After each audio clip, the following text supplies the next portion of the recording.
Hello everyone. I thought I would do a short description about nibs for everyone. For this workshop I suggested Browse oblique steel cut nibs at 2.5 millimeter size. There are many brands of nibs that are available and they're all serve a really good purpose. I chose Browse because they're a very good nib that are very good for beginners. They're very durable and sturdy and dependable. So that's why I suggested Browse nibs, but you're welcome to use other brands as well.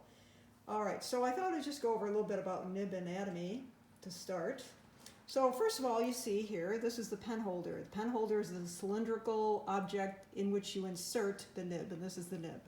So I'll just give you a little example what this looks like. So here is my nib in a pen holder. So the top, that nib is what we're using, and you notice mine is an angle that's in opposition to yours. This is for a right-handed person, mine is for a left-handed person. And there are no left-handed nibs. They're just right-handed nibs that are recut for left-handers. Just a little tidbit. This is a wood double-ended pen holder. There are also wood single-ended pen holders, and there are plastic pen holders. I would avoid the plastic pen holders if you can, because a lot of times the insertion area is not secure enough and the nib will wobble in there, and that would be a very bad thing. So generally speaking, wood pen holders are better quality. One thing to keep in mind about a pen holder is once you put a nib in a pen holder, it's there forever. That's its home. Don't start taking the nib in and out of the pen holder because you're just contributing to a metal fatigue, which is never a good thing. So just invest in the number of pen holders that you think you need, or you can again use the double-ended and get 2 for 1. All right, so that's the pen holder, and I'll show you in a minute how to insert the nib into the pen holder. But basically, I just want to point this out. This is the oblique cut for a right-handed individual. This is what I call a slot. I don't know if that's the real name of it, but you'll notice there's a little cut in the center of the front of the nib. The only reason I'm even bringing that up is because a lot of my students panic when they see that the reservoir is not directly aligned below the slot. And they go, oh my God, my reservoir, I've got to move it, I've got to change it. Leave the reservoir alone. As long as the reservoir is behind the front edge of the nib and not projecting forward, you're good to go. If it was projecting forward, the problem would be scraping the paper. I have yet to see a nib come right to me from the factory that is projecting from the front of the nib. So I wouldn't worry about that part. So it should be behind it, but don't worry if it doesn't line up with the slot. So this is the reservoir. We're looking at a top view right now. And then this is the shoulder. Now the shoulder will move up and back, forward and back. You can move that back and forth on the nib. Do not, under any circumstances, remove the shoulder and reservoir from the body of the nib. First of all, it'll go boing and go across the room, and you won't find it. And if you do find it, you'll step on it. And if you don't step on it, you will not be able to get it back on the nib. So I would just say don't play with this. You might ask me why the shoulder moves at all.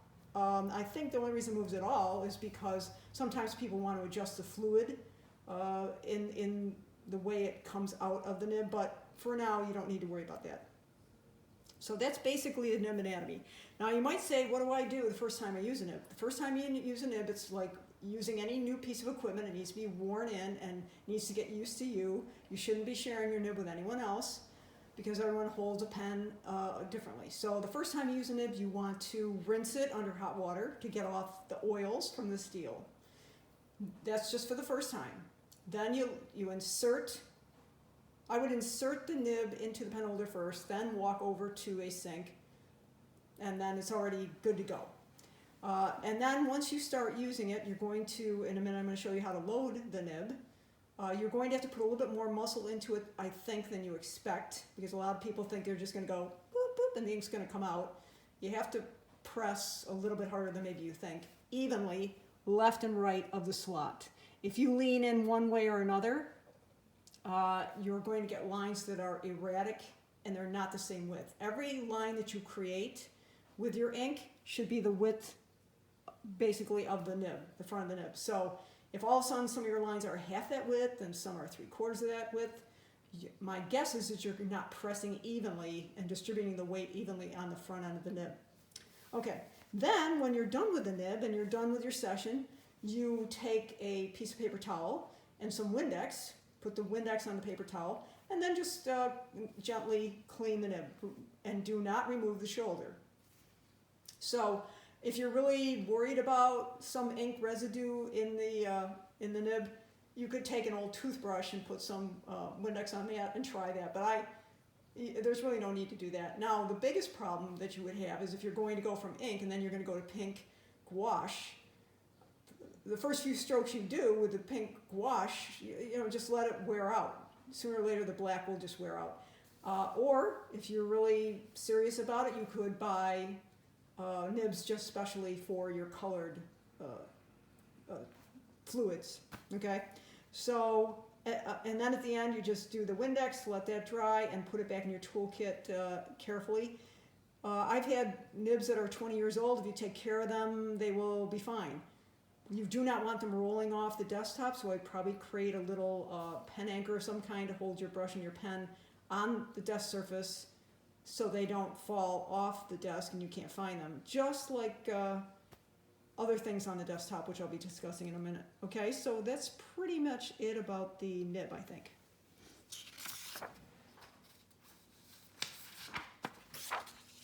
Okay, here's a side view. Okay, so this is a side view of the nib. So if I hold my nib here like that, you're looking at a greatly magnified version of that. Okay, here's the pen holder again. Okay, here's the nib, here's the shoulder, and here's the reservoir. And then what you're going to do is you're going to paint your ink in this area here in the cavity of the reservoir. Okay, about 2/3, 3/4 of the way back.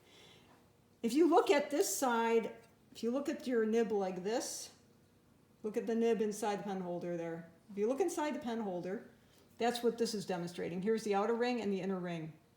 You're going to put your nib carefully between those two rings. You'll see this little flower kind of decoration on the inside. That means nothing. Don't pay any attention to that. A lot of students go, oh, I'm going to put it right there. And of course, the nib is not going to stay there. I think the only reason that exists, and I could be wrong if somebody knows, is to enhance the strength of the metal part of the pen holder. Other than that, I don't know why that pattern is there. So that's basically showing how this is working and how to insert that. So basically you're just going to take the nib, put it in here between the outer and the inner ring, go rinse it off, and then you're good to go. I prefer it if you have maybe a 1/4 inch between here and here, so that this has a little bit of a neck and this isn't just jammed in against the pen holder. So try to do that if you can. It should be secure. It shouldn't be moving around. It shouldn't be jiggling. Jiggling is, generally speaking, not a good thing, right? Okay, this page talks about ink. Now, for this, I'm recommending, or I use Higgins Eternal ink. Okay, Higgins Eternal ink, again, is just another brand of ink. You can use other brands of India ink and they'll be fine. The reason I use this brand is because, again, it's dark, it's dense, it's pretty easy for beginners to use, it looks really good. But the negative part about it is this thing is the worst design on the planet. This is designed to fail. This is designed to leak. It'll explode all over everything. So I'm not kidding. Just about every semester a student comes in and goes, oh my God, I've had the explosion. What do I do? And it's waterproof ink, so it's not going to come out. So I always say to my students, if you're transporting this from your dorm or your apartment, put it in a cup, put it in a baggie. Don't just throw it in your backpack because it will explode. So the same thing, you probably, if you're going to transport this to a workshop or something, you would probably put it in your toolkit and you'll be fine. But if you're transporting it somewhere in your purse, I would suggest putting it in a baggie at the very least. So on the desktop, it's the same problem. If this thing falls on the floor, it's a nightmare. It's a catastrophe. So I usually recommend one of 3 methods to keep your ink secure to the desktop. Number 1, just take a couple pieces of masking tape and putting it on opposing sides of the bottle. This is unscrewing the lid carefully. Okay, so then that'll secure it to the desktop. Number 2, this is great for college students because they usually have red cups. I don't know why, but they usually do. And then they put the ink into the red cup and that holds it to the desktop. And the third way that I've seen a lot of people do it is they have a roll of masking tape and they put the ink in the circle, you know, in the center of the masking tape. Okay, so any of those methods will work for that.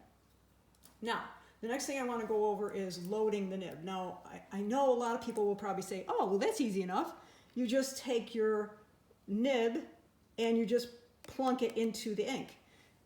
I know there are people who do that. I don't do that because I don't find that I have enough control over the ink flow that way. So what I usually recommend to people is buy a cheap brush at the dollar store or something, or use an old one.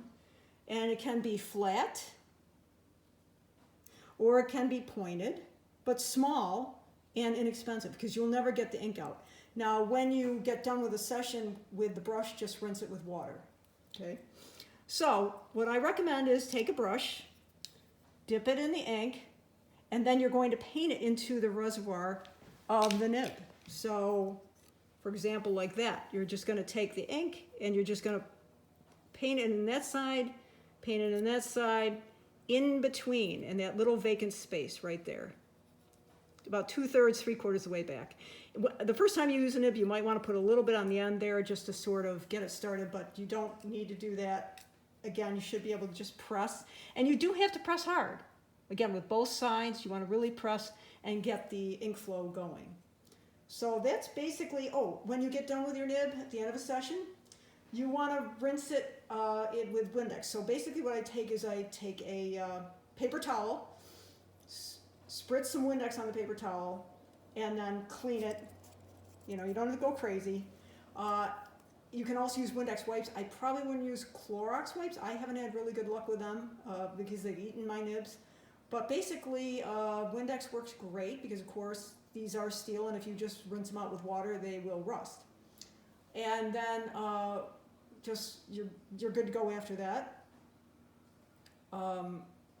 If you want to be more careful about it, you could take a toothbrush with some Windex on it and really get in there, an old toothbrush. And the thing is, once this black ink is in there, it's very hard to get all the residue out. So let's say you were going to go from black ink to magenta gouache. Well, the first few strokes that you make with the magenta gouache are going to have a little bit of a grayish tone to them because it'll be getting the residue of the black ink out of there. So if you're really troubled by that, I guess my best suggestion would be to buy some nibs, especially for your colored media. Okay, so I think that's it for that part. So, all right, moving on to lining. Thanks.